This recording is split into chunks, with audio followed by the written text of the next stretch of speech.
Student Islamic ഓർഗനൈസേഷന്റെ ഈ ഒരു സുഡിയോ ബഹിഷ്കരണം അത് ടാറ്റയെ ഏതെങ്കിലും തരത്തിൽ ബാധിക്കാൻ സാധ്യതയുണ്ടോ? ബാധിക്കും ബാധിക്കും. ഈ ആട് കിടക്കുന്നിടത്ത പൂട പോലെ ഉള്ളൂ ടാറ്റയ്ക്ക് സ്റ്റുഡിയോ എന്ന് പറയുന്നത്, അറിയാമോ? അതുമാതിരി ഈ ടാറ്റയ്ക്ക് ഒറ്റ സ്ഥാപനമേ ഉള്ളൂ, സ്റ്റുഡിയോ എന്ന്. പണ്ട് നമ്മളെ ഈ ഹിന്ദു പുരാണത്തില് ശ്രീകൃഷ്ണനെ എടുത്ത് തോളത്ത് വെച്ചിട്ട് ഈ കുസൃതികൾ കാണിച്ചപ്പോ ശ്രീകൃഷ്ണന് അടി കൊടുത്തു. അപ്പൊ ശ്രീകൃഷ്ണൻ വാ വളർന്നപ്പോഴാ ശ്രീകൃഷ്ണൻ അതിന്റെ അമ്മ ശ്രീകൃഷ്ണൻ ആരാന്ന് മനസ്സിലായതെന്ന് പറഞ്ഞാൽ ഇപ്പൊ ഇവന്മാർക്ക് മനസ്സിലാകും ടാറ്റ ആരാന്ന്. കാരണം ഇവന്മാര് തിരക്കാൻ തുടങ്ങും ടാറ്റ എന്താ. ടാറ്റ എന്ന് പറഞ്ഞാൽ ലോകത്ത് ഇവന്മാർ അമേരിക്കയിൽ തുടങ്ങിയാലും അവിടെ ടാറ്റയുണ്ട്, ഫ്രാൻസിൽ തുടങ്ങിയാലും ടാറ്റയുണ്ട്, ആഫ്രിക്കൻ രാജ്യങ്ങളിൽ തിരക്കിയാലും ടാറ്റയുണ്ട്, എവിടെ തിരിഞ്ഞു നോക്കിയാലും ടാറ്റയുണ്ട്. അതായതാണ് ടാറ്റ എന്ന് പറയുന്ന ഈ പറയുന്ന വലിയ ഒരു പ്രസ്ഥാനത്തിന്റെ ഗുണം. കാരണം ടാറ്റ ഇവന്മാര് ബഹിഷ്കരിക്കണ്ട, ഇന്ത്യ ഉണ്ടാക്കിയത് ടാറ്റയാണ്. കാരണം സ്വാതന്ത്ര്യത്തിന് മുമ്പ് തന്നെ ടാറ്റ ഇവിടെ ഉണ്ട്. അതിനുശേഷം ഈ ഇന്ത്യ മഹാരാജ്യത്തിന്റെ പുരോഗതിക്ക് ഏതെല്ലാം തരത്തിൽ ടാറ്റ ഇന്ത്യ പുരോഗതിയിൽ കൊണ്ടുവരാം അതിനെല്ലാം സഹായിച്ചിട്ടുള്ള ഒരു വലിയ കമ്പനിയാണ് ടാറ്റ. അതുകൊണ്ട് തന്നെ ഇന്ത്യക്ക് വെളിയിൽ എന്നുമുള്ള ടാറ്റ.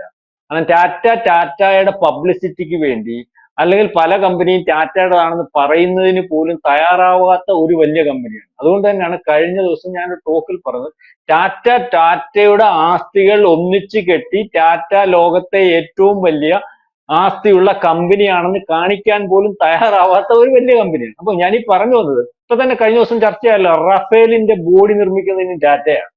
റഫേൽ എന്ന് പറയുന്ന വിമാനത്തെ പറ്റി അറിയാമല്ലോ, വലിയ കേമനാണ്, പലതും ചർച്ചയാണ്, ലോകത്തെ ഏറ്റവും വലിയ വിമാനം. ആ വിമാനത്തിന്റെ ബോഡി നിർമ്മിക്കാൻ കരാറ് അവരുടെ ഡിഫൾട്ട് അല്ലെങ്കിൽ ഡിഫൻസ് രംഗത്ത് അവരുടെ ഡീസാൾട്ട് ആവിയേഷനും ടാറ്റ അഡ്വാൻസ് സിസ്റ്റം ലിമിറ്റഡും തമ്മിൽ 4 കരാറാണ് ഇപ്പൊ വെച്ചിരിക്കുന്നത്. അതൊന്ന്. 2, ഫ്രാൻസിന് പുറത്ത് ആദ്യമായിട്ടാണ് ഇത് നിർമ്മിക്കുന്നത്, അത് പോട്ടെ. അതുപോലെ തന്നെ മൊറോക്കോയായിട്ട് ഇപ്പൊ ഒരു കരാർ വെച്ചിട്ടുണ്ട്. മൊറോക്കോ റോയൽ ആംഡ് ഫോഴ്സിന്, മൊറോക്കോ റോയൽ ആംഡ് ഫോഴ്സിന് വീൽഡഡ് ആംഡ് പ്ലാറ്റ്ഫോം നിർമ്മിക്കുന്നത് ടാറ്റയാണ്. അതോടുകൂടി ആഫ്രിക്കയിലേക്കുള്ള കയറ്റുമതിയുടെ ആക്കം വർദ്ധിക്കും.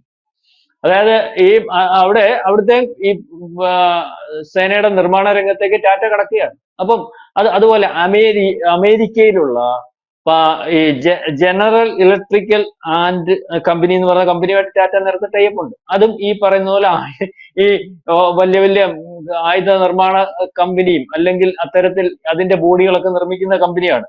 അതുപോലെ തന്നെ ബോയിങ് എന്ന് പറയുന്ന കമ്പനിയായിട്ട് ടാറ്റ കരാറുണ്ട്. ബോയിങ് എന്ന് പറയുന്ന കമ്പനി അറിയാലോ, ബോയിങ് അമേരിക്കയിലെ ഏറ്റവും വലിയ കമ്പനിയാണ്. ഈ കമ്പനിയുമായിട്ട് ചേർന്ന് നേരത്തെ കരാറുണ്ട്. ആ കമ്പനിയുമായിട്ട് ചേർന്ന് ഈ ഹെലികോപ്റ്ററുകളുടെ ബോഡി ഏറ്റവും ഇന്ത്യയിലും അമേരിക്കയിലും അമേരിക്ക നിർമ്മിക്കുന്ന ഏറ്റവും വലിയ ആർമി ഹെലികോപ്റ്റർ അല്ലെങ്കിൽ ഡിഫൻസ് മേഖലയിലുള്ള ഹെലികോപ്റ്ററുകളുടെ ബോഡി നിർമ്മിച്ചുകൊണ്ടിരിക്കുന്ന ടാറ്റയാണ്. അപ്പൊ അതുപോലെ തന്നെ ഈ ആദ്യത്തെ സ്പെയിനിലെ എയർബസുമായി ചേർന്നുള്ള പ്ലാന്റ് ഇന്ത്യയിലുണ്ട്. എയർബസ് ടാറ്റ നിർമ്മിക്കുന്നുണ്ട്. അത് ഗുജറാത്തിലാണ് ഈ പ്ലാന്റ്. ആദ്യമായിട്ട് പ്രൈവറ്റ് മിലിറ്ററി എയർക്രാഫ്റ്റ് സ്ഥാപിച്ചിരിക്കുന്ന അവിടെ ഈ ഗുജറാത്തിൽ 2026 ആദ്യത്തെ ഇന്ത്യയിൽ നിർമ്മിക്കുന്ന എയർക്രാഫ്റ്റ് ഇറങ്ങും എന്നാണ് ഇപ്പം അറിയാൻ സാധിക്കുന്നത്. അതായത് ടാറ്റയെ ബഹിഷ്കരിക്കുന്ന സ്റ്റുഡിയോയിൽ കൂടി ബഹിഷ്കരിക്കുന്നതിന് വേണ്ടി ഇവിടുത്തെ സുഡാപ്പികൾ ഇറങ്ങുമ്പോൾ ഞാൻ ആദ്യം പറഞ്ഞതുപോലെ ടാറ്റ നിൽക്കുന്ന മേഖലകൾ അല്ലെങ്കിൽ ടാറ്റയെ നമ്മൾ ബഹിഷ്കരിച്ചാൽ തീരുന്ന ഒരു കമ്പനി ഒന്നുമല്ല ടാറ്റ. ഇപ്പൊ നാളെ കാലത്ത് സ്റ്റുഡിയോ വേണ്ടെന്ന് തീരുമാനിക്കും. ടാറ്റ എല്ലാ രംഗത്തും ഉണ്ട് നീതു. ടാറ്റ ഇപ്പം സ്റ്റുഡിയോയിൽ കൂടെ ചെയ്യുന്നതെന്ന് പറഞ്ഞാൽ സ്റ്റുഡിയോയിലെ തുണിത്തരങ്ങൾ, സ്റ്റുഡിയോ കയറിയിട്ടുള്ളവർക്ക് അറിയാം, സ്റ്റുഡിയോയിലെ തുണിത്തരങ്ങൾ 1000 രൂപയ്ക്ക് താഴെ നിൽക്കുന്ന 150 രൂപയ്ക്ക് മുകളിൽ നിൽക്കുന്ന തുണിത്തരങ്ങൾക്ക് പ്രാധാന്യം കൊടുത്ത് ആ തുണിത്തരങ്ങൾക്ക് മറ്റ് ബ്രാൻഡുകളെ അപേക്ഷിച്ച് ചിലപ്പോൾ 1000 രൂപയ്ക്ക് ടാറ്റ കൊടുക്കുന്ന അതേ തുണിത്തരം നമ്മൾ മറ്റൊരു ബ്രാൻഡിന്റെ അല്ലെങ്കിൽ പേരിൽ ഒരു ബ്രാൻഡിൽ മേടിക്കണമെങ്കിൽ 2000 രൂപ. അപ്പം ഇത് ഇവർ ഉദ്ദേശിക്കുന്നതെന്ന് പറഞ്ഞാൽ സാധാരണ ജനങ്ങൾ, അതായത് നമ്മുടെ രാജ്യത്ത് ഉള്ള 68% വരുന്ന സാധാരണക്കാരായിട്ടുള്ള ജനങ്ങൾക്ക് മാന്യമായിട്ടും നല്ല രീതിയിലും ഒക്കെ ഉള്ള വല്ലവൻ ധരിക്കുന്നത് പോലെ അത്രയ്ക്ക് വരത്തില്ലെങ്കിലും മാന്യമായ വസ്ത്രം കുറഞ്ഞ വിലയിൽ കൊടുക്കുന്നതിന് വേണ്ടി അവർ യാതൊരു സേവന രംഗത്ത് അവരുടെ ലാഭത്തിന്റെ 68% വിനിയോഗിക്കുന്നു എന്ന് പറയുമ്പോൾ തന്നെ അവരുണ്ടാക്കുന്ന പ്രോഡക്റ്റിനകത്തും അല്ലെങ്കിൽ അവർ ഒരു പ്രോഡക്റ്റ് ഉണ്ടാക്കുമ്പോൾ അതിനകത്ത് വലിയവനും ചെറിയവനും വേണ്ടി അവർ പ്രോഡക്റ്റ് ഉണ്ടാക്കുന്നുണ്ട്. അതായത് വലിയ കാർ നിർമ്മിക്കുന്നുണ്ട്, ടാറ്റ നാനോ കാർ നിർമ്മിക്കുന്നു. അപ്പൊ സമസ്ത മേഖലയിലും ഉള്ള ആൾക്കാരെ പരിഗണിച്ചുകൊണ്ട് ആ കമ്പനിയുടെ പുരോഗതി എന്ന് പറഞ്ഞാൽ ആ കമ്പനിക്ക് ലാഭം ഉണ്ടാകുന്നതിനൊപ്പം ആ കമ്പനി നിൽക്കുന്ന അല്ലെങ്കിൽ നിൽക്കുന്ന രാജ്യത്ത്, ആ കമ്പനിയുടെ ഭാഗമായിട്ട് നിൽക്കുന്ന ഇന്ത്യ മഹാരാജ്യത്ത് ഉള്ള സമസ്ത മേഖലയിലുമുള്ള ആൾക്കാർക്ക് ഒരേ രീതിയിലുള്ള പുരോഗതി ഉണ്ടാകും. അപ്പൊ ഇതിന്റെ പ്രശ്നം എന്ന് പറഞ്ഞാൽ ടാറ്റ ആയുധവും ഈ പറഞ്ഞ റഫേലിന്റെ ബോഡി നിർമ്മാണവും പല അമേരിക്ക പോലെയും മൊറോക്കോ പോലെയും അല്ലെങ്കിൽ ഇന്ത്യയിൽ ഗുജറാത്തിൽ ഉൾപ്പെടെയുള്ളിടത്ത് പല ബോയിങ്ങുമായിട്ട് ബന്ധപ്പെട്ടു, അല്ലെങ്കിൽ ഈ പറയുന്നത് പോലെ സ്പെയിനുമായിട്ട് ബന്ധപ്പെട്ടു. ഞാൻ പറഞ്ഞ ഗുജറാത്തിലുള്ളതെന്ന് പറഞ്ഞാൽ അവിടുത്തെ ഹെലികോപ്റ്ററിന്റെ ബോഡി നിർമ്മാണ ശാല സ്പെയിനുമായിട്ട് ബന്ധപ്പെട്ടു. ഇത് ആരറിഞ്ഞു? എത്ര കാലം കൊണ്ടുണ്ടെന്നറിയോ? അപ്പൊ ഇതുപോലൊക്കെ ബന്ധപ്പെട്ട് ആഗോളതലത്തിൽ ടാറ്റ വലിയൊരു കമ്പനിയാണ്. ആഗോളതലത്തിൽ ഫ്രാൻസിന്റെ റാഫേൽ വിമാനത്തിന്റെ ബോഡി നിർമ്മിക്കാൻ ഫ്രാൻസ് ടാറ്റയെ ഏൽപ്പിക്കണമെങ്കിൽ ടാറ്റയെ എത്രത്തോളം വലിപ്പത്തിൽ അവർ കാണുന്നു. നിസ്സാര സംഭവമല്ല. ഒരു റാഫേൽ യുദ്ധവിമാനം തറയിൽ വീണാൽ ഫ്രാൻസിന് പോകുന്ന ഇമേജ് എത്ര കൊല്ലത്തെ പുറകോ, അല്ലെങ്കിൽ എത്ര പ്രാവശ്യം F-16 വെടിവെച്ചിട്ടപ്പോ അമേരിക്കക്കാരൻ കിടന്ന് വരേണ്ടത് കണ്ട. കാരണം ഈ ഒരു ഇമേജ് പോകുന്ന. അപ്പൊ അതിനകത്ത് അവർ നിർമ്മിക്കുന്നതിനെക്കാട്ടിൽ വൃത്തിയായിട്ട് നിർമ്മിക്കാൻ കഴിയുന്ന കമ്പനിയാണ് ടാറ്റ. അതുപോലെ മൊറോക്കോ എന്ന് പറയുന്ന രാജ്യം ഏൽപ്പിക്കുമ്പോൾ, ഒരു ആഫ്രിക്കൻ രാജ്യം അല്ലെങ്കിൽ അത്തരത്തിൽ ദൂരത്തുള്ള രാജ്യം ഏൽപ്പിക്കുമ്പോൾ അത് ഏറ്റവും കൂടുതൽ വൃത്തിയായിട്ട് ചെയ്യാൻ സാധിക്കുന്ന ലോകത്തിലെ ഏറ്റവും മുന്തിയ കമ്പനികളൊന്നാ ടാറ്റ. ബോയിങ് എന്തുകൊണ്ടാ ഈ പറഞ്ഞ ടാറ്റയുമായിട്ട് അമേരിക്കൻ കമ്പനിയല്ലേ ബോയിങ് കമ്പനി നിസ്സാരക്കാരുമായിട്ട് കരാർ ഒപ്പിടുവോ? അവരുടെ ക്വാളിറ്റിയും അല്ലെങ്കിൽ അവർ മെയിൻറ്റെയിൻ ചെയ്തുകൊണ്ടിരിക്കുന്ന അതേ ക്വാളിറ്റിയിൽ ഒരു സാധനം വേറെ ആരെ നിർമ്മിക്കാൻ കരാറേൽപ്പിക്കുമ്പോൾ അതിനെക്കാട്ടി വൃത്തിയായിട്ട് നിർമ്മിക്കുക എന്നുള്ളത് കൊണ്ടല്ലേ. അപ്പൊ അത്ര വലിപ്പത്തിലുള്ള സാധനമാണ് ടാറ്റ. അതുകൊണ്ട് ഇവിടെ കിടന്ന് ചുടാപ്പി ഈ പറയുന്ന പോലെ കൊടിയൊക്കെ പൊക്കി ടാറ്റ ഞങ്ങളിപ്പോ പൂത്തിച്ചും എന്ന് പറഞ്ഞാൽ പൂട്ടത്തൊന്നുമില്ല. അതിനിപ്പോ എതിരെ ഇപ്പം സ്റ്റുഡിയോ ഇപ്പം വലിയ വലിപ്പത്തിൽ വലുതാകും. ആൾക്കാർ നാളത്തെ കാലത്തോട്ട് ചുമ്മാതെ ഞാനും അടുത്ത ദിവസം ഞാൻ ഇതുവരെ കയറിയിട്ടില്ല. കാരണം ഞാൻ എന്തെങ്കിലും പോയി രണ്ട് പറയുന്ന നിക്കറ യുവമാരെടുത്ത് യുവമാരോടുള്ള പ്രേക്ഷകത്തെ 2 നിക്കറെങ്കിലും മേടിക്കണമെന്ന് വെച്ചിരിക്കുക. എന്ത് ബെർമുഡ അങ്ങനെയൊക്കെയുള്ള സാധനം ഉണ്ടല്ലോ. പഴയ അണ്ടർവെയറിന് ഇപ്പോഴത്തെ ആധുനിക രീതിയിലുള്ള ആൾക്കാർ ഇടുമ്പോ അതിന് പറയുന്ന പേര് ബെർമുഡ എന്നാണ്. രണ്ട് മൂപ്പിലന്മാര് ഈ ചെറിയ കള്ള് ഷാപ്പിലൊക്കെ കയറി മുണ്ടഴിച്ച് പോകുമ്പോൾ കാണുന്ന ഒരു സാധനമാണ്.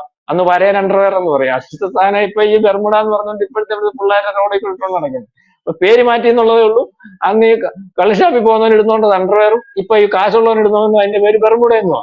മനസ്സിലായില്ലേ? അപ്പൊ അതിലത്തെങ്കിലും 2 മേടിച്ച് യുവമാരുള്ള പ്രതിഷേധം നടത്തണമെന്നാണ് ഞാൻ ആലോചിക്കുന്നത്. യുവമാരുടെ പ്രതിഷേധം എന്ന് പറഞ്ഞാൽ ആയുധ നിർമ്മാണ രംഗത്ത് ടാറ്റ കൊടുക്കുന്ന സംഭാവന അത് ഇന്ത്യക്ക്, ആ സംഭാവന ഇന്ത്യക്ക് മാത്രം പോരാ, ടാറ്റയെ ഉപയോഗിച്ച് ലോകത്തുടനീളമുള്ള അല്ലെങ്കിൽ ലോകം മൊത്തം ടാറ്റയുടെ ആ കഴിവിനെ, പ്രാപ്തിയെ അല്ലെങ്കിൽ കാര്യശേഷിയെ ഉപയോഗപ്പെടുത്താൻ തുടങ്ങുന്നു.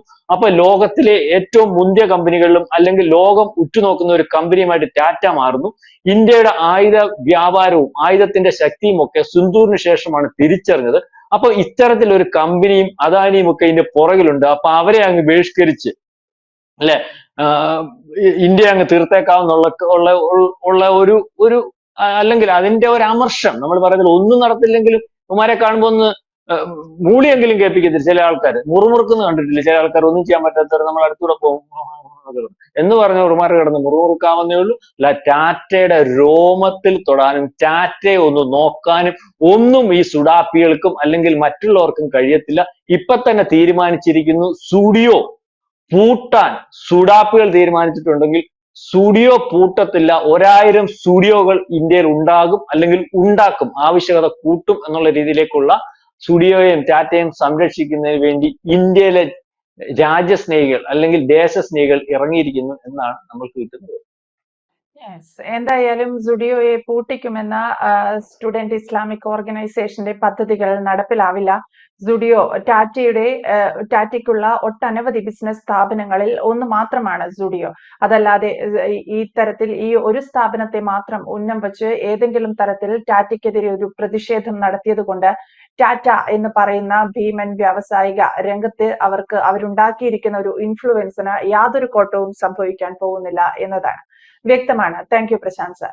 കൂടുതൽ വാർത്തകളും വിശേഷങ്ങളും നിങ്ങളിലേക്ക് എത്താൻ ABC മലയാളം സബ്സ്ക്രൈബ് ചെയ്യുക, ബെൽ ബട്ടണും അമർത്തുക.